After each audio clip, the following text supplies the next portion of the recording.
Ops, huwag mo munang scroll. Alam mo ba ang halamang ito pangpatalino at pangpalakas ng isip ayon pa sa tradisyonal na pag-aaral?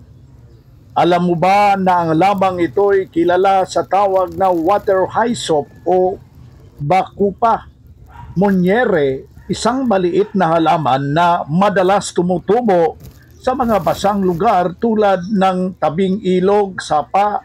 Pero huwag mong mailiitin dahil ang simpleng halaman na yan ay may kapangyarihang benepisyo sa ating utak at katawan.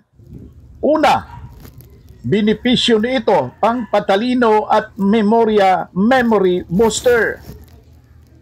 Ayon pa, ang water hyssop ay matagal nang ginagamit na Ayurvedic medicine sa India bilang natural na pagpapasigla ng utak. Ayon pa sa pag-aaral, nakakatulong ito sa pagpapabuti ng ating memorya at konsentrasyon at focus, kaya tinatawag itong herbs of wisdom. Perfect ito para sa mga estudyante, nagtatrabaho o kahit senior na gustong panatiling aktibo ang kanilang isipan. Pangalawa, pangpakalma laban sa stress. May taglay itong compound na nakakatulong pangpababa ng stress at anxiety. Kung madalas na kinakabahan o hirap sa pagtulog dahil sa pag-aalala, ang water hyssop tea ay pwedeng makatulong para makaramdam ka ng relax at kalma. Ikatatlong benepisyo, nakakatulong sa inflammation at saka antioxidant.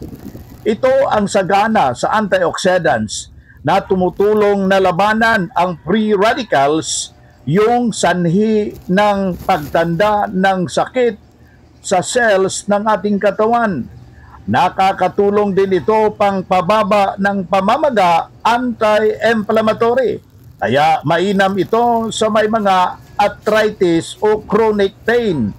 Mga ka-followers, ikaapat, ayon sa pag-aaral, nakakatulong din ang water hyssop na pagprotektar sa ating liver at pagbaba ng blood pressure. Kaya gusto mong panatilihing malusog ang iyong puso at atay, magandang isama ito sa iyong herbal routine. Paano gagamitin?